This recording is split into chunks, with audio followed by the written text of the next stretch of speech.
in export compliance and market exposure.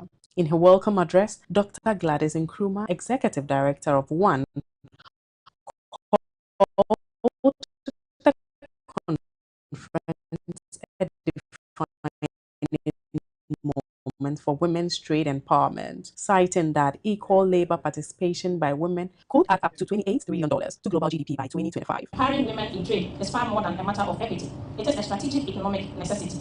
Research indicates that equal participation of women in labor market could add up to $28 trillion to the global GDP in 2025.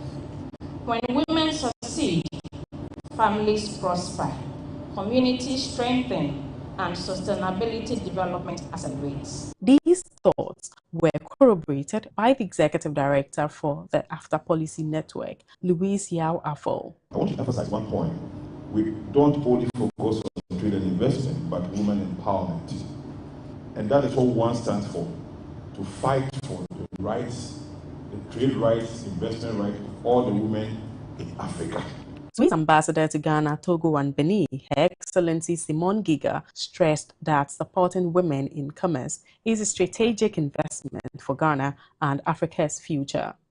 By empowering women in trade, well, let me put it like that. This is for us not just a moral imperative and a question of equity, but it is really also a strategic economic investment for Ghana.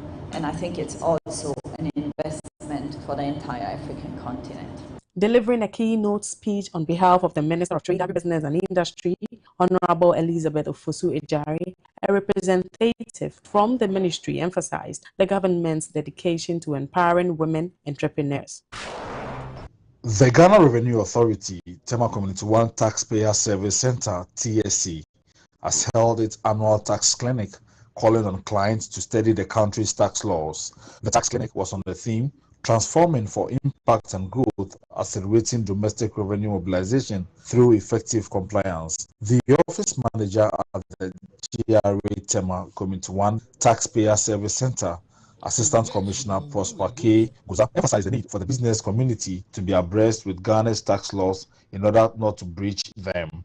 He explained that after the due date, a penalty of 500 Ghana cedis is applied, after which each day of default attracts 10 Ghana cedis, stressing that GRA does not take delight in closing down businesses for lack of compliance.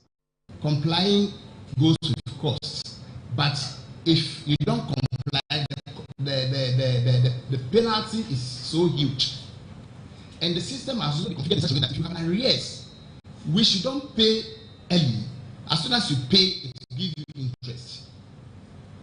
So please, we are pleading with you, just try effective compliance.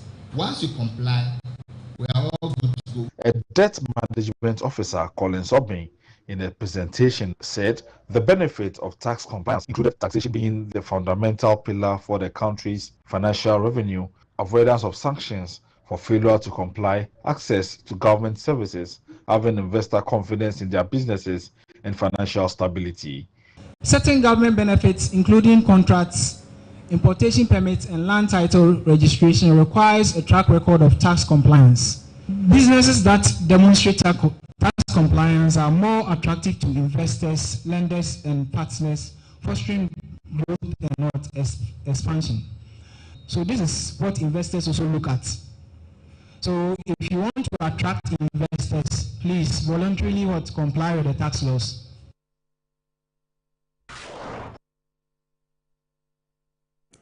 All right, so those were happenings in the port and shipping industry over the last week. We're zooming straight into our discussion for tonight, and tonight we're taking a look at our ports and how to inject some level of efficiency. Indeed, we're taking a look particularly at overstayed containers. And you know, if a port can function efficiently and effectively, it means that there should be a smooth and quick turnaround time. But I think that when you come to the port of Tema, there's this issue of overstayed containers. What accounts for that? And so we have actually assembled a team tonight to delve into the issues. We're taking some perspectives from some stakeholders in the port community. And we couldn't have had this discussion without actually coming in with a person or a resource person from the Ghana Ports and Harbours Authority. So we have Mr. David Zongotu, who is the manager in charge of logistics in the port of Tema, who is here in the studios. Good evening, sir, and welcome. Good evening. My immediate left, Madam Esther Abekuji. She's the Chief Revenue Officer of the Ghana Revenue Authority. She's also the Systems Administrator at the Tema Collection of the Customs Division, Ghana Revenue Authority. Good evening, ma'am, and welcome. Good to have you in the studios once again. And to my right is Nana Fredria Ajimai Ufreata, who is mourning. His father has passed, and the funeral arrangement underway. We extend our deepest condolences to you, sir. You are a friend of Iron Port, and we are with you each step of the way. Deepest condolences, and welcome to the show tonight. Thank you. Thank you for welcoming me. Absolutely. Right, so let me begin with Mr. Zongotu, and first of all, find out from you, when we say overstayed containers, what do we mean? Thank you. Thank you so much, and thank you to your cherished listeners. When we say overstayed containers, we are simply referring to containers that have overstayed their due in the port. In other words, containers are supposed to spend 21 days according to customs, and then vehicles 60 days according to custom law. However, the Port Authority, we have a kind of understanding with customs, right, and we say that containers are like dry cargo, like the cars. So for that matter, 60 days. And any container that stays beyond 60 days without being cleared, we refer that container as overstayed container. And immediately goes to uncleared container list. UCL. Uncleared cargo list, that's the UCL. Yes, UCL. Right. Okay, we'll be coming going deeper into UCL, but let me still stay with you and find out if you can tell us how prevalent this particular situation is in our ports. Currently in our port, it's very, very prevalent. Containers have overstayed so many years, sometimes 3 years. We have containers that are even there for years. We have containers for 2 years. We have containers for a year. We have containers for 9 months, 6 months, 7 months, coming down to 3 months and 2 months. So it is a big, big problem. Consignees or importers are not making their way to the port to clear their cargoes. They are turning the port into a storage area, which is completely wrong. Right. Okay. And do you have any numbers for us in terms of right now, currently, how many overstayed containers we have in the Currently, we are having over 1,000 boxes that are overstayed. Right. That are on what you call the UCL. Right. And we have been able to do something a bit about it by starting to clear them to our new container terminal, the Kumajuru Unity Container Terminal at Boom. Yes, we have started doing that, and to reduce the numbers for new containers to come in. And I cannot be excited by that singular decision that management took rapidly so that we could move those containers swiftly to that area to ease way for the new containers to come in. So far in Pong, I think we have about 335 boxes being transferred. Tonight, we'll move another set of boxes there. We have how many there right now? About 355. 355. Okay. About. Okay. Awesome. All right. So let me come to Madam, and I'll give you, the opportunity to also take a bite at your understanding of an overstayed container in the port, even though Mr. Zongotu seems to have dealt with it.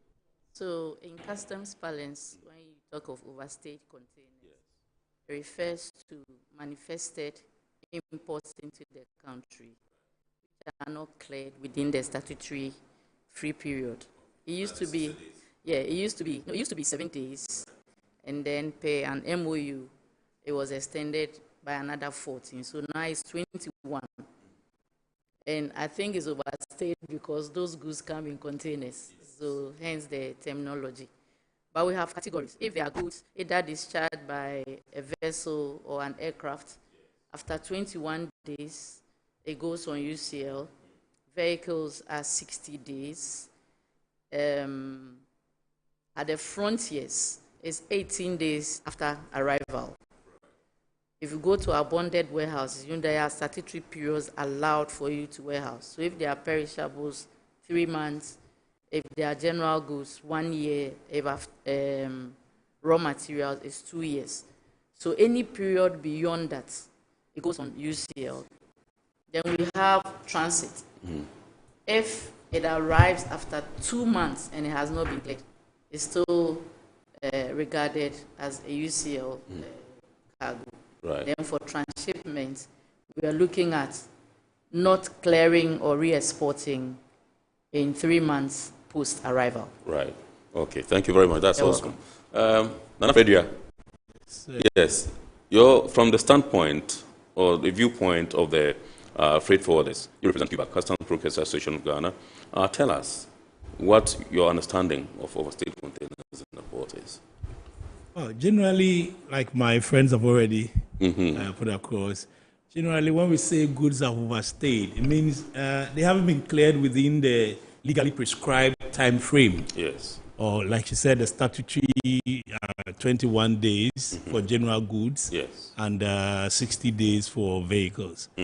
So anything beyond that is considered goods that have overstayed or not cleared.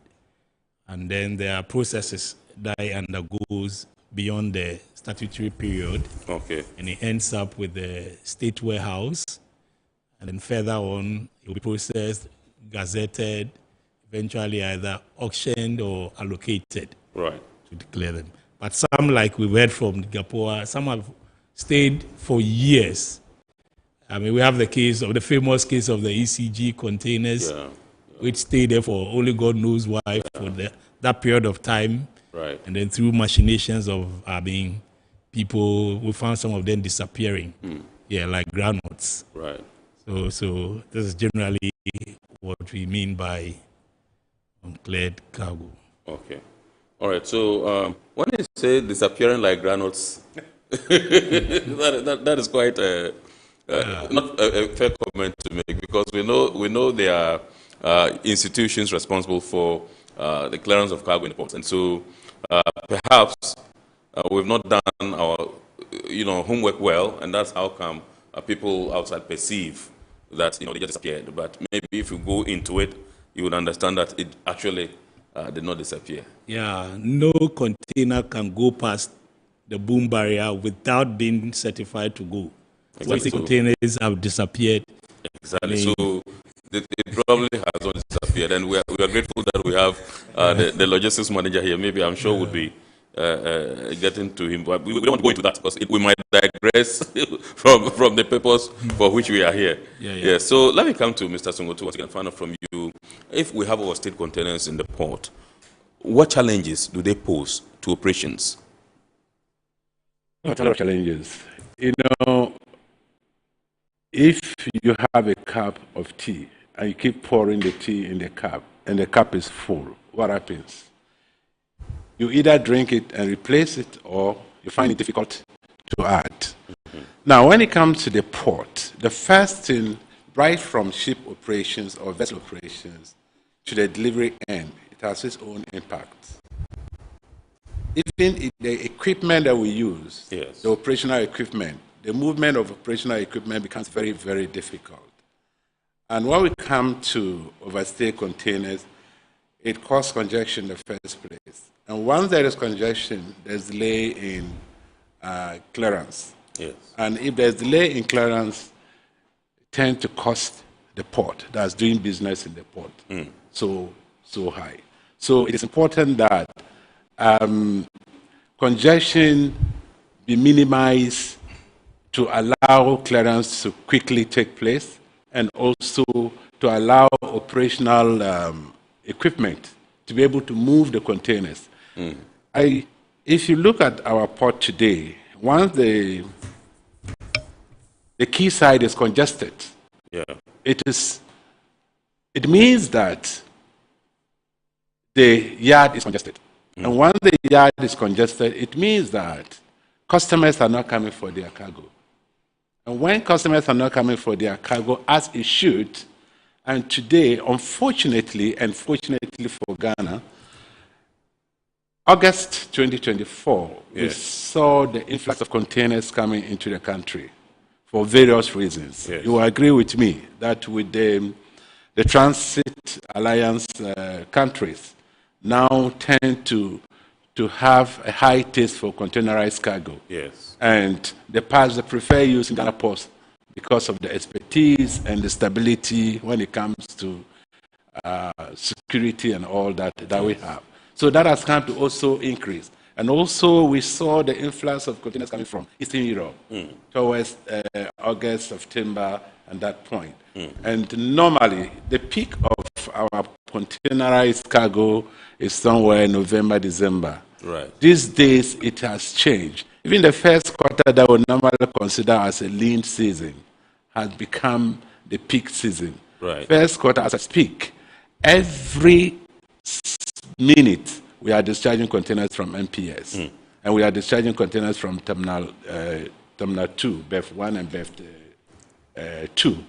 So if we don't take the containers, if we don't clear the containers as early as possible, then we are adding more into what we cannot put because the space is already. So it's more or less an attitudinal issue. And I keep saying that even if you give us Elwak Stadium or if you give us a Crossport Stadium, and this attitude still continue, it's going to end up getting choked. Yes, it's going to end up getting choked. It's not about the port. It's about the attitude, the responsibility that each and every individual should take to make sure that what you bring in, take it out for another person to bring his or hers. Right, right. Awesome. Let me come to Nana Fredia and find out from you why you think that some of these containers overstay in the port, because you are at the forefront leading the charge to clear these on behalf of your clients, that's importers and exporters. So how come that most of the time, or how come that at the moment we're experiencing, this challenge of having a lot of boxes, piled up in the port, getting stuck in the port, and nobody seems to care? Indeed, there are a myriad of issues that account for the overstay of containers. And suffice to say that no importer really will bring something in if they don't intend to clear it. Right. So there should be real reasons why they stay. And if you ask me, the bottom line for all the delays is financials. I mean, we are blessed that in the last couple of months, our exchange rate is declining, is going down. And so importers are having, some ease on their pockets. What used to happen in times past is the fluctuation of the CD against the main trading currencies. The dollar, And so by the time you ship and your things get to Ghana, the budget you had made to clear your stuff has been overshot by so many, thousands of CDs. And then people have to run around to try and make up the shortfall occasioned by the exchange rate disparities. And this has been the main reason why most of the containers overstay. And beyond that, sometimes it's also occasioned by delay in notification of the shipper by the shipping lines. And then sometimes people want to clear their goods. They come in as a part container. They come in as a short-landed cargo, and it's a project cargo. Things like that occasionally. There are also sometimes the delays in processing. It's also one of the causes. A lot of bureaucracy in our part of the world. Right. So these are the major ones. But the main issue is financial. Yeah. So one would ask that if you are bringing in some consignment or goods, you probably would have done your due diligence and realized or noted that this particular thing that I'm bringing in is supposed to attract this amount of cash in terms of duty.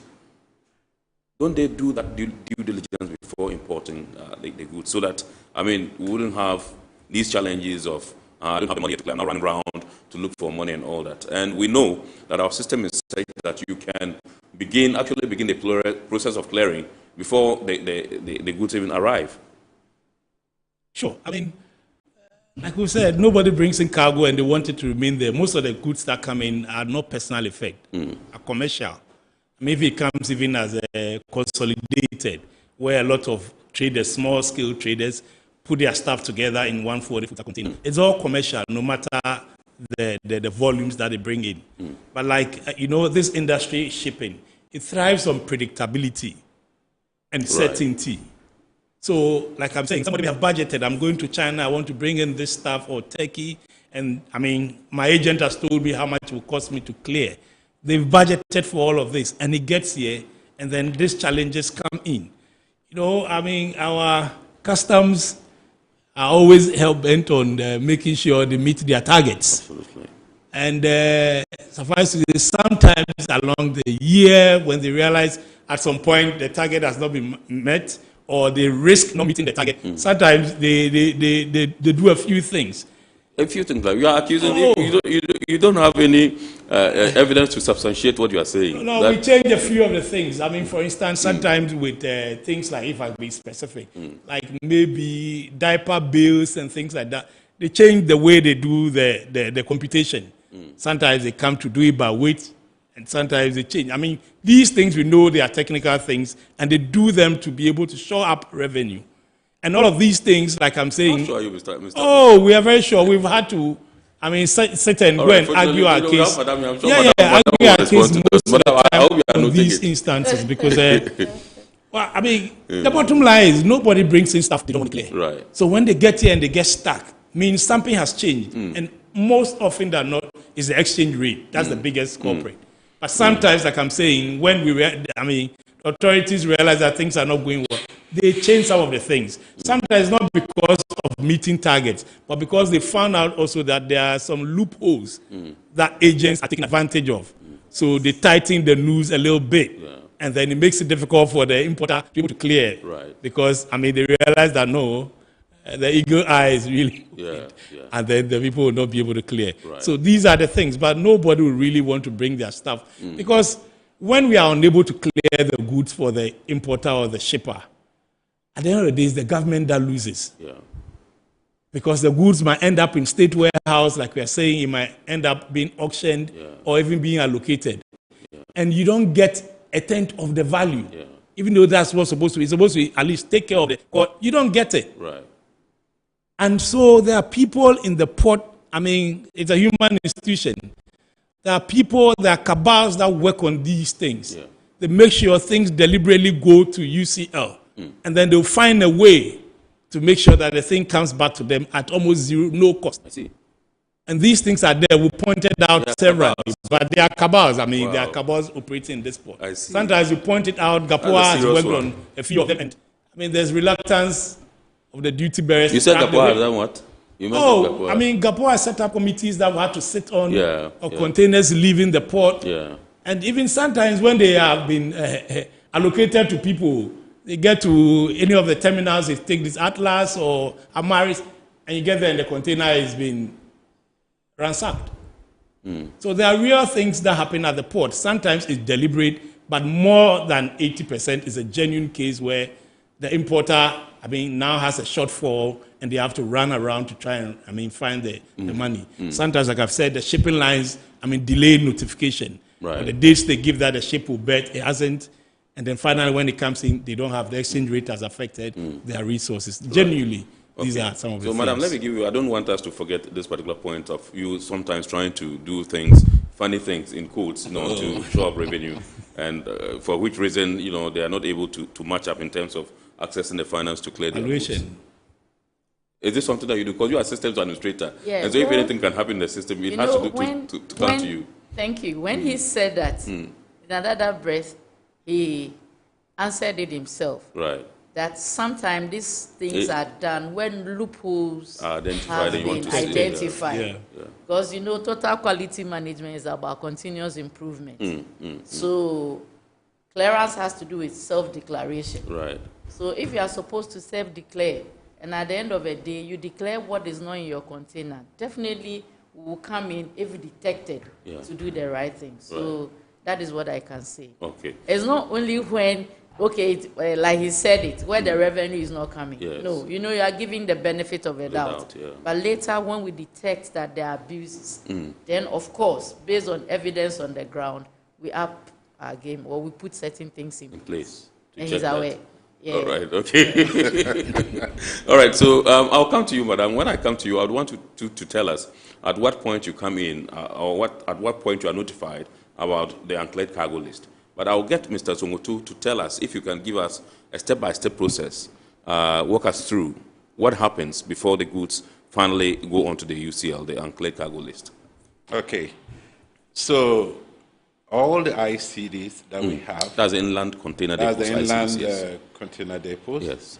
They have what you call control rooms. Yes. And all of them have their managers. Right. So the managers will task the control room to make sure that they create containers that have stayed more than 2 months, that is 60 days. Right. And then when they generate that list, they transfer it to the terminal manager. The terminal manager will in turn put a covering letter to the director of port, informing the director of port that there are these containers that are now on UCL because they have overstayed. The director of port will then put a covering letter to the sector commander, DRA Custom Division. And the sector commander probably would inform his state warehouse in charge. Yes. And the letter would then, they would take that list, generated list, and then write back, authorizing the Port Authority to transfer these containers that are said to be on UCL to UCL terminals. Yes. And that is Amaris, Atlas, and the different overseas. So that is the process. Now, today, I'm glad to also say that all these things that my good friend was raising, it could be true, because some of even the UCL containers were not even getting to the various UCL terminals. Some were diverted, some were cleared, and the owners will come later on and they want to claim these boxes. Exactly. In fact, this happened, I'm talking about 2024 and beyond, but this time around, it does not happen anymore. Okay. It has ceased immediately. Where people deliberately connive to get certain containers. But you see, to overstay. Yes, so to they overstay. pass behind and come Exactly. and buy, you know. But you see, let me add this, which is quite disheartening, that people sit behind just to watch containers going to UCL. Yeah. And there are specifics they are looking out for. Big cargo like oil, like they call it textiles, like tinampa, or they call it sardine. The milk powder, I understand. Milk powder. They identify those ones quickly, and even when the container is not even up to UCL. I was a transit terminal manager. Yes. I speak on facts. Yes. Okay? And there was a container that was just 9 days, and they wanted to carry it away. Who? I said no. They did. So quickly I called and one good thing is, as port authorities, we have to create friendship. We have to work together with customs. Yeah. I used to relate so well with my custom colleagues, especially the one in charge of State Warehouse. Right. So I said, my friend, have you checked your UCL list very well? It is A, B, C, D. Then you quickly say, oh, Dave, please don't let it go. And that is the kind of conversation I would always encourage terminals to be having with the colleagues at the other side. Yes. Because it's a custom port. And when they write a letter demanding you that transfer this to this place, it is mandatory. You have to oblige. Right? But when you see that, no, it has its own implications, even to them and to the port, you have to intervene. Then by probably making sure that you communicate properly and make sure that particular container does not go. Right. But there are a whole lot of implications on the UCL. But I'm happy today, as we speak, all this is a thing of the past. And I pray that it doesn't come back again. Right. Right. Yes, ma'am. So tell us, at what point do you receive the UCL, and then what do you do next once the uncleared cargo list has been brought to your attention as customs? So the system has been provisioned with the statutory clearance periods for the category of cargo that I outlined earlier. Right. So once it hits or it goes beyond that, the system alerts. Right. So it can be printed on our system, but like logistic manager said, there's that camaraderie where the list is generated, it goes to the officer in charge, state warehouse, then they are moved to the designated storage areas. And so that's it. But that is system-wise. Yes. But like per our operations. But like Nana Fredria said, in terms of alerting the importer, it's their responsibility, the shipper or the shipping lines.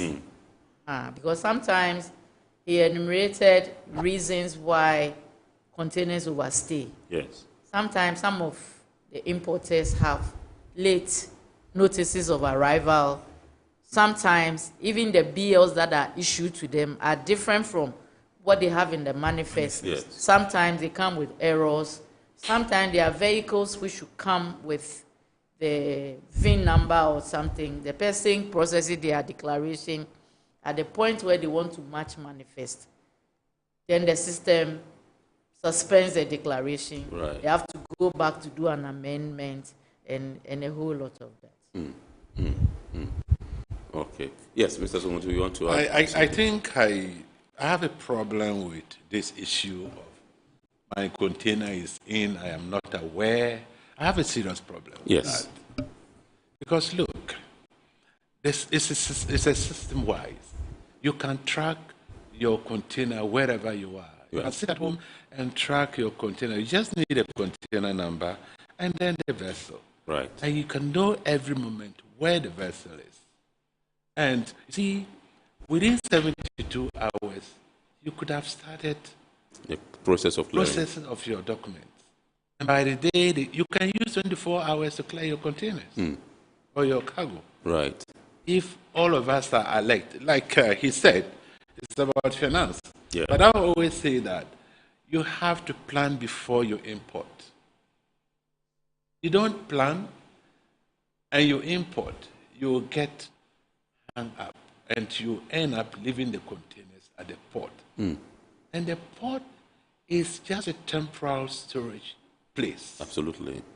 It's transiting. Yeah. It's just transiting to the owner. Yeah. So we don't have much time because when you fail to take your container will not be discharged from the vessel. And when the container is not discharged from the vessel, there's a delay. Yeah. And that vessel is going to pay dearly because the engine and everything is propelling, they are using fuel, they are paying for the crew and all that. And the port gets congested. Yes. And that is why it becomes very expensive to clear from the port sometimes. So we must all pay attention to what we import when the cargo is supposed to come in or the container is coming in. Right. And you get ready for it. Absolutely. I think we must pay attention to that. I'll still stick with you and then find out from you if there is any system in place by which the Port Authority currently manages or tracks some of these containers, and whether there are any penalties or fees that people who flout pay.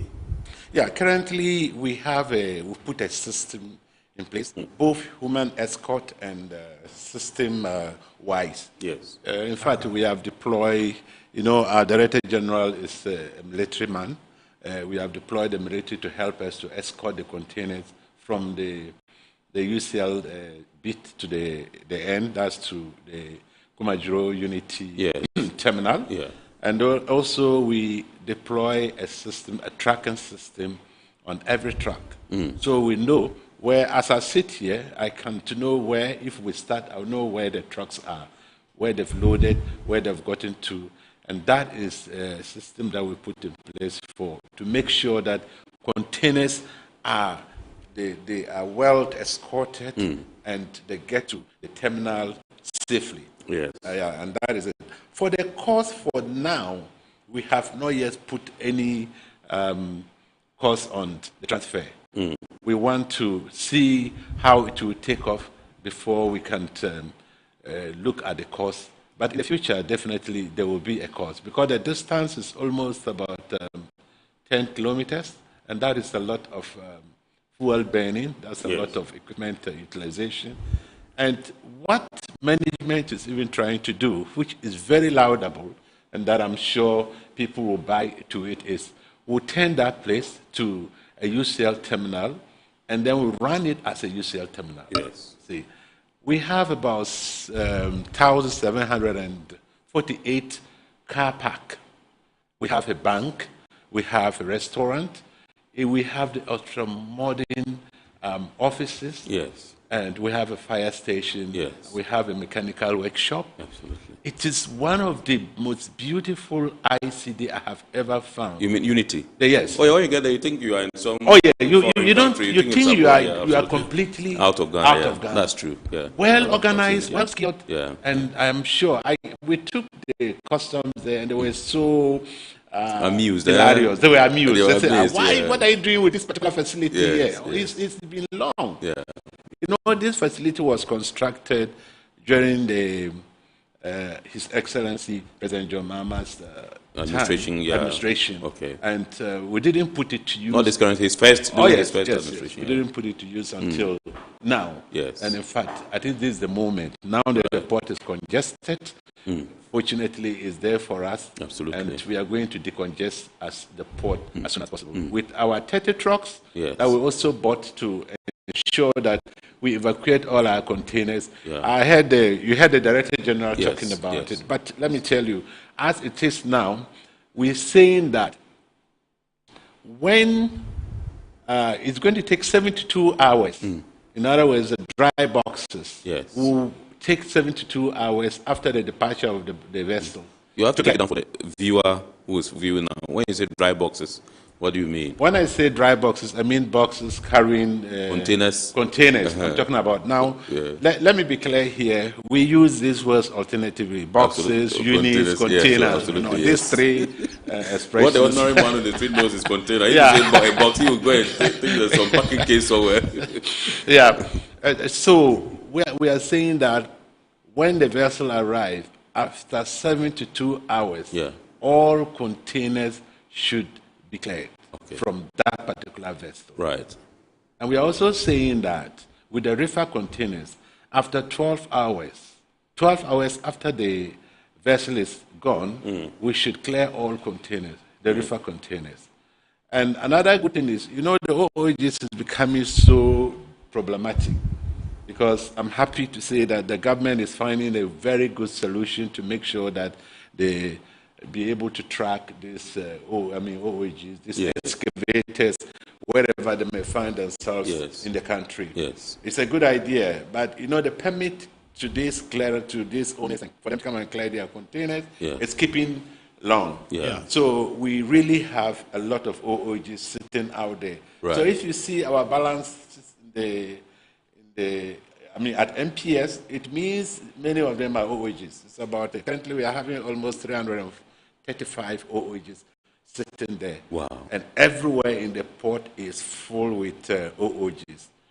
Any small corner, we put it there. Yeah. And if you know the port as you may, Yes. every little space we get, Matters, yeah. we evacuate Yeah. the containers. So the space that we see is a commercial space. I Right. always want people to appreciate that. Yeah. The port space, no matter how big or small it is, it's commercial space. Absolutely. So if you're a consignee or an importer, know that that space must be taken as soon as you create that space for another person. Yeah. So you don't need to let your container sit there for long. Yeah. Right. Thank you very much indeed. So, yes, you want to add something? Yes. I mean, I'm afraid you we are happy about the new changes that are happening at GPHA. Right. But hitherto the oncoming of this new DG, the military man brigadier, Yes. and the moves that it's doing, GPHA has been one of the problematic operators hitherto that. And Is that so? Mr. Songo too, better. Oh, Is yeah. that so? I mean, we had a lot of challenges with container transfers. And that also accounts a lot for the challenges we have. Right. Because if your container has arrived and you do not have access to the container, how do you clear it? Right. Yeah, they've managed to, get rid of most of these containers until a new vessel came in. Yeah. They have done a good job, we must admit. Right. But hitherto, that has been our bane. Okay. Container transfer challenges have been our bane at the port because 2 weeks, sometimes you are struggling, you are ready to pay. Now it's been done. Yes, 15 you are trucks ready to taken pay today. and you can't get it. The remaining 15 will come in next week, God willing. Yes. In brand new And a trucks, quick one, another one challenge that causes the delays is also this PMD issues. Okay. When you have a facility like pre-manifest declarations, and you can do it before your cargo arrives, and you start the process, the system starts counting immediately. Right. So you hit the 21 days by the time it's in, and then you have to start the clearing processes. Right. The system has been, it's been tuned a certain way. The system manager will tell you. Yes. So, that affects you. So by the time you started the processing, and let's say touch wood, it gets to the port, the vessel is finally in, and then you find a few of these challenges, that she has enumerated. Yeah. Your container might end up going on to UCL. Right. And by the time you do whatever you have to do, it's there. Right. The biggest challenge is that you are in the process of clearing, and then you are told that your container is going to UCL. Yeah. It happens? Yeah, it happens all the time. When you are actually ready to pay for the money and you are in the process. Yes. If I may come in. Yes. The 21 days starts counting from when tally has been approved after discharge. So it doesn't start counting once you start processing your declaration, if it's PMD. It starts counting after discharge. Remember when I was trying to explain what overstayed boxes are, I said after discharge. Right. Right. Now, if it's on UCL, okay, whatever you are doing, the system will allow you until at the point where you're either matching manifest or you're about releasing cargo. Okay. Then it lets you know. So we are supposed to be checking, like Mr. Logistic Manager said. Yes. We have means to track and know. You have manifest details, you have some of these things with the right education. Yes. And we ourselves being conscious about what we are doing, some of these things can be avoided. Right. But the pre-manifest declaration is something that has been enhanced in this to ensure that containers don't overstay. Yeah. So you process your declaration, you pay. Then you only wait for cargo arrival. Once your cargo arrives, you continue the process. Sure. So whilst doing that, if it goes on UCL, you should be able to know. Right. You understand? Because somebody is seeing that feature as a good thing for them. True. So we have to make use of some of these procedures to help us. Great. And the challenge is, once you are clearing and then you realize that it's gone on UCL, you are in trouble. Okay. You are in trouble. Okay. The bureaucracy is mind-blowing. Right. This is the process that you are undertaking in Tema. Then you have to now start checking to headquarters. Yeah, to and fro. To and fro. And in the name of trade facilitation, right, that Ghana has signed on to, we are pleading to the new commissioner. He should send back UCL processing to the sector commander. Right. They are capable of doing it. I don't know if there anything, I don't know. The highest thing I can think about is maybe there are trust issues. Right. I don't think so. But the UCL should be done in Tema. Right. Why do you have to be going back and forth to Tema, to headquarters? Yes. When you send in that UCA application, 21 plus the 9 days, 30 days, and you have to put in the application to commissioner. Yeah. Sometimes 2 weeks. Yeah. The document has not moved. Right. She knows the process is 2 weeks, and commissioner is not available to sign.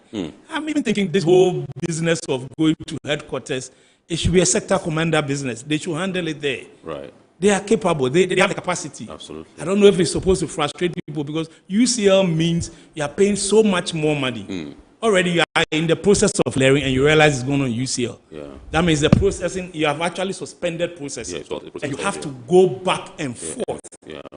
things that could be done, the verification, all those things can be done at Tema. Right. I mean, even if they even want to still remain manual, otherwise it can be, the application can even be done on ICAMS. Yeah. You should be able to put in the application, not a manual one taken to headquarters. Put it through on ICAMS, get approval. If the commissioner that still wants to approve it, he can approve it anywhere in the world by virtue of computer. Yeah. That nobody has to physically go there. Right. We have videos. Until, I mean, the deputy commissioner, we had to petition them back in the days, Mr. Imi. I mean, thank him so much for what they did for us. There were queues. Right. At headquarters, people are queuing because their things have gone on UCL. Right. They have the money they want to pay, and then there has to be restoration. So we are pleading. I mean, not to go back. I mean, Madam knows all the challenges we go through. Right. That process Point well made. Yes. Just a quick comment. Okay. Commissioner General, by our law, is the only person vested with that extension. Yes. So the procedure, yes, management is taking a look at it and to see how it will be reviewed to serve your interest. And we are all partners in GH Incorporated. So sometimes it's better we write to the appropriate quarters. They are all listening. Yeah. The appropriate quarters, so that our issues can be adequately addressed. Yes. But there are a whole lot of reviews. When we return, please note your point down, sir. Yes. So this is our report here on Metro TV, and tonight we are taking some perspectives from some stakeholders in the port community on how to read reports of overstayed containers. And with us in the studio is Mr. David Songotu, is the port logistics manager.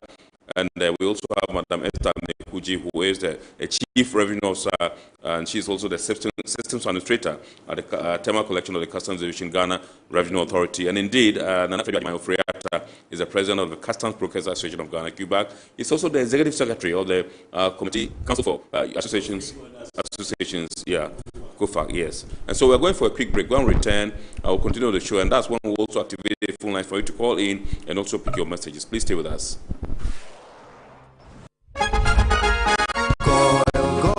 Good energy brings you quality choices with Goil Super XP.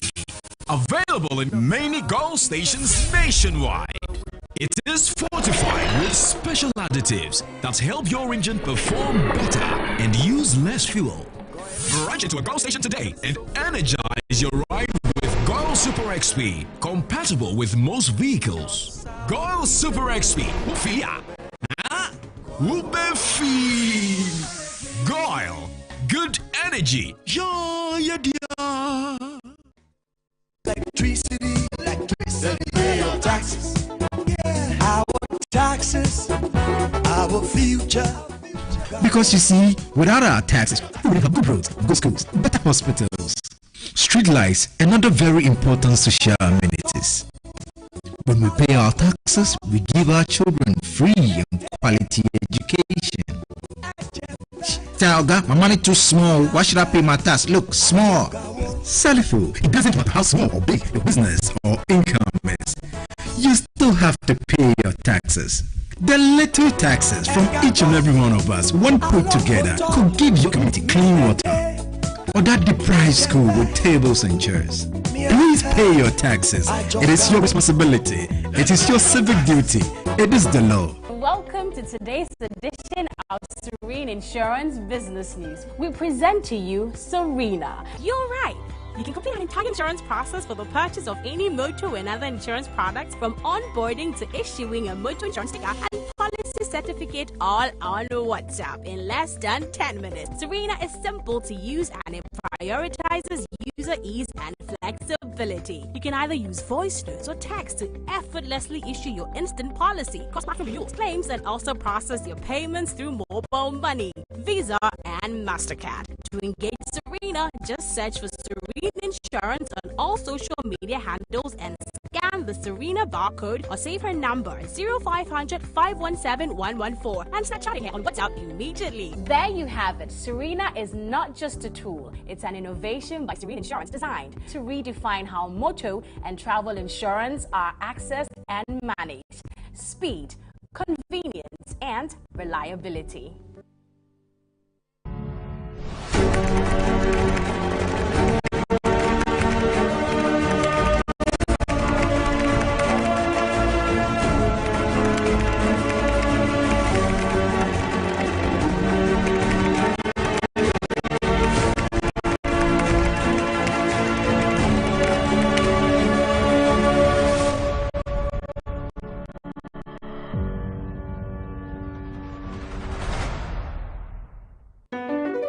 MPS Terminal 3 is Africa's new state-of-the-art container terminal at Tema Port.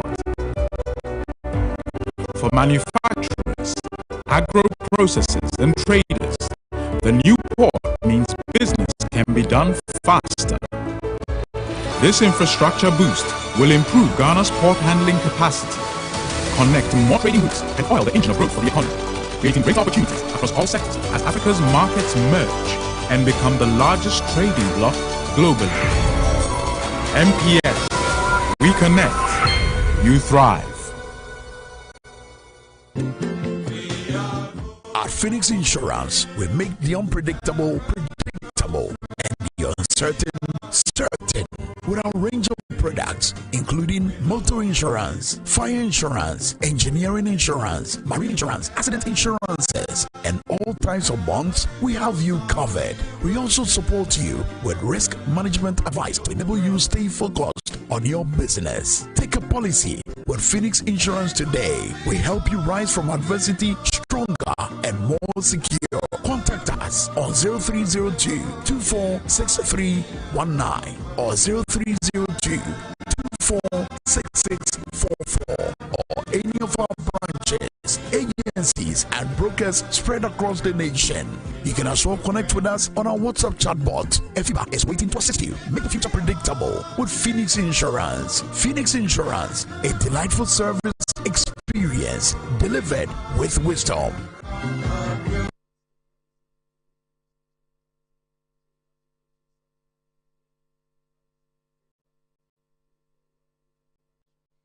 All right, so welcome back. We're going straight to the inbox. There are a couple of messages here.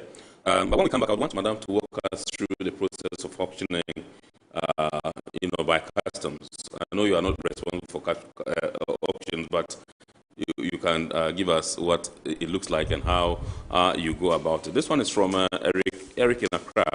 Eric says it's attractive to deliberately allow goods to overstay at the port. Is it attractive? I think that's the question you want to pose. Now, it says professional agents operating at the port then take advantage operating within the law and clear the cargo at a much reduced cost, which the law also allows.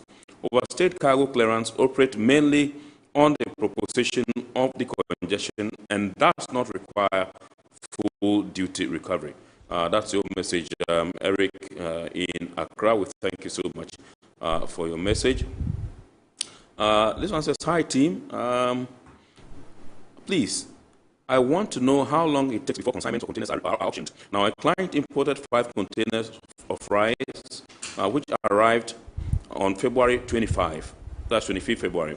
By 24th April, the containers have been transferred from MPS to Amaris terminal, and upon few inquiries, we're told the containers had been emptied. How can this issue be resolved? There's no name. You also went ahead to send a document to substantiate your claim. The only name I see here is Mausi. Mausi. Okay, yeah. So maybe Madam would proffer some response. I don't know who can respond to this particular one. Yes, Mausi sent in this one. It says a client imported 5 containers of rice, which arrived on 25th February. By 24th April, the containers had been transferred from MPS to Amaris terminal, and upon few inquiries, they were told that the containers had been emptied. How can this issue be resolved? Let me also announce that the phone lines have been activated. You can call in. Our time is running thick and fast. You can call 0245834980, 0245834980. You can call in. That's right on your screen and contribute to the discussion. Yes. Yes, so what I would say is that for some of these things, they have to follow up to find out. Right. Because it will be on a case-by-case basis. So I can't give a generalized answer to it. But with the auction process, when goods are perishable, you expect that they will be auctioned within a certain time frame. Right. But then I will advise she has every right to go to an auction unit ahead of it with the necessary information. Right. Get feedback. Okay.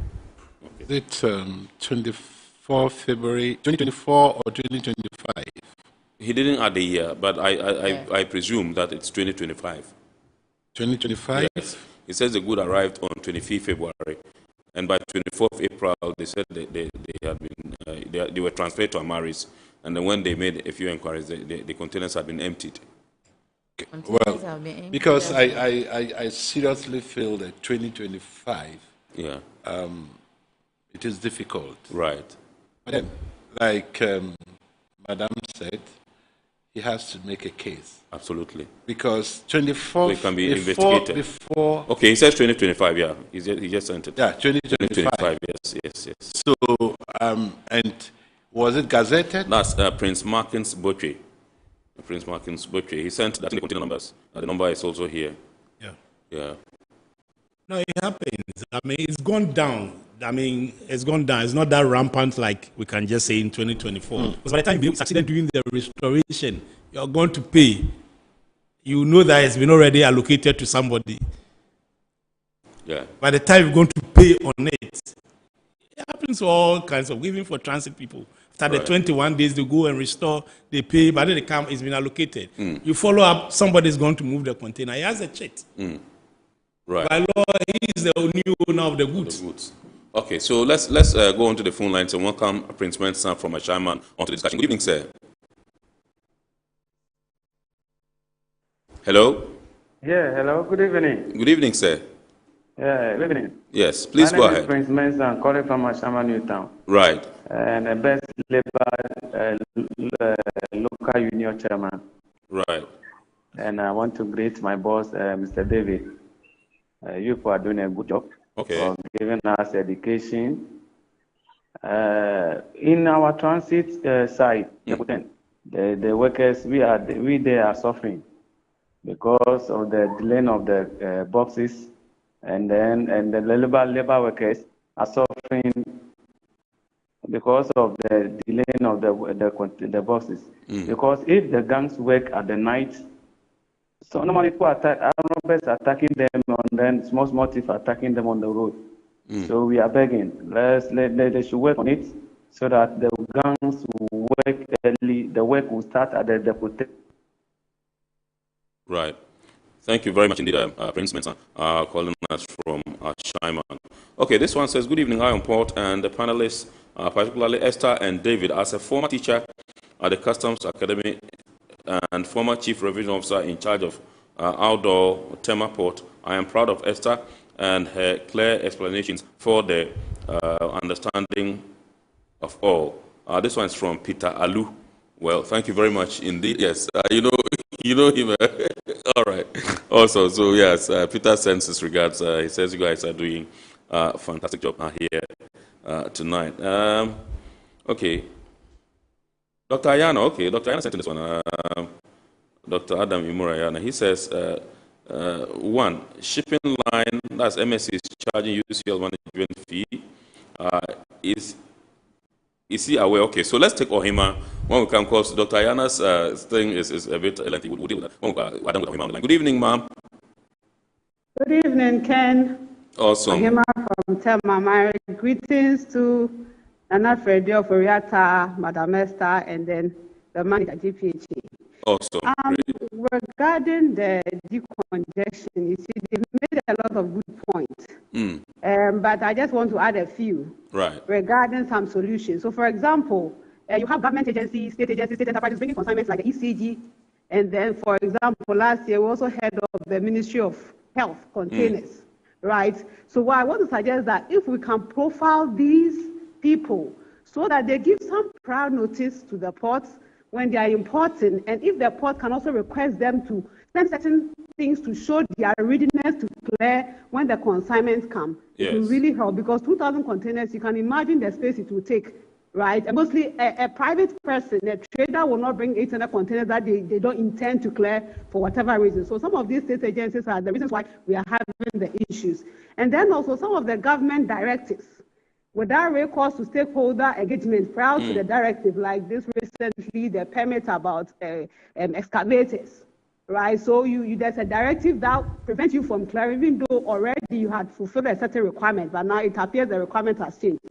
So if you don't tackle these things, the individual importers are there, they're also contributing, but their weight is not as much as some of these things. Right. And like my boss, GPHA man mentioned, that even if we have a field as big as, let's say, the whole Ghana, we may not be able to fill because containers will keep coming. So if you look at you can profile importers that whose containers stay at the port for long, and we take measures to put in place for them to really clear their consignment or ensure they are ready to clear before we accept them. It will really go a long way. My final question is with the Unity terminal and the transfer of containers. Right. My boss said that he doesn't know the amount yet, and I want to find out who will be bearing that amount or the cost. And eventually we should know so that we can prepare ahead, at least the trading community can be prepared. Thank you so much. Thank you very much indeed, Ohima. Our own Ohima, we're grateful. Who would want to prefer? I think she asked a few questions, maybe quickly. Yeah. If we can, Okay, so actually we have barely 3 minutes to wrap up. Well, so thank you so much, Ohima. Management is... There were suggestions. Yes, please go ahead. Please go ahead. So management will take a quick decision on that. So far as the transfers and operation at the Unity terminal is concerned, yes, it's going to be comprehensive. So they shouldn't worry. They'll hear from us. It's going to be very, very comprehensive, and it will be attractive as well. I guess. Right. About I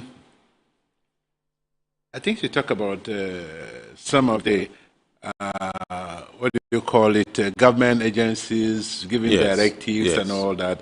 I think I do agree, but you see, some of these directives must be consultative. Right. So that we can prepare ourselves. Right. You know, this is my house. Right. I do what I want with it. I mean, absolutely. if they come, so we need to also begin to, when it comes, we'll give that kind of publicity and kind of education to our customers, which is very, very important for us to do. Right. This one says, hi team, please inquire from the GPHA man if the Pune terminal has all the logistics and equipment to handle UCL cargo. In fact, the first one that I indicated was from Guyana was actually from Romeo Frimpong, and I think that he sent in that one last week when we had Dr. Ayana in the studio, and he wanted this question gone to him. That would have been a thesis, and I'm telling you, there would have been some sweating in the studio, but unfortunately, they didn't have it. But tonight he's asking whether Chief Songotu can actually confirm that the Unity terminal has all the logistics to handle UCL containers. Just a quick one. Oh, yes, we have more than the logistics. Look, we have all the logistics in place. As I speak, we have stable a full restacker there, 4608, which is a new eco restacker for now. And as soon as we have our staff, they move there into the control room, they are receiving the container, they are stacking the containers. Every area is spelled out, ready for Pong to take off. Right. So the logistics, yes. Everything is ready. Everything is ready. Awesome. All right. Hi, good evening. I am glad there is a program like this ongoing on our channels. My question is, if I want to engage in procuring an auction car at Tema Port, what's the process, and is there any number I can contact? Well, I think all you need to do is to get to customs. Yeah, kindly go to the auction unit at our customs head office to make your inquiries. Right, great. Yeah. Okay, and this one says it's attractive. Oh, I think I've taken this one already. This one says, yeah, professional. Yeah, I think I've taken that too. I think that we are sorted as far as the messages are concerned here. So maybe... Yeah, I just wanted to make a quick comment. Quick one, yes, please. We have barely 1 minute to go. You know, most of the time, we are successful at initiatives when we get the buy-in of relevant stakeholders. Right. So I want to advise that GPHA will take a second look at that to ensure that all relevant stakeholders, the necessary authorization and everything is acquired, so that when we start, everybody is on board, and then we realize the benefits. Right. Okay, so ladies and gentlemen, if you agree with me, I think that I would need to propose to my bosses that we need a part 2 of this next week, because we haven't had time to digest all the questions that we had for you, and our time is up, for which reason we have to pack bag and baggage and give the stage to another person to come for programming to continue. And so please be on standby for us. I would go and propose to my bosses, if they agree, we'll have a part 2 of this discussion next week, and that's how we want to draw the curtain on tonight's edition of Iron Port here on Metro TV. We'd like to say a big thanks to our guest, Mr. David Songotu, Logistics Manager, Port of Tema, Madam Esther Amakuji, Chief Revenue Officer, and Systems Administrator at Tema Collection Customs Division, Ghana Regional Authority. Indeed, Anna Ajumayo Freata, who is the President of the Customs Brokers Association of Ghana, is also the Executive Secretary of COFA. I would like to say big thanks to our sponsors, Ghana Revenue Authority, Guel PLC, Serene Insurance, Ghana Link Network Services, Meridian Port Services, MPS, and Independence Insurance. Remember, the show is powered by Ghana Ports and Harbours Authority. God willing, next week we shall bounce back once again with your favorite Iron Port program here on Metro TV. We entreat you to watch our brief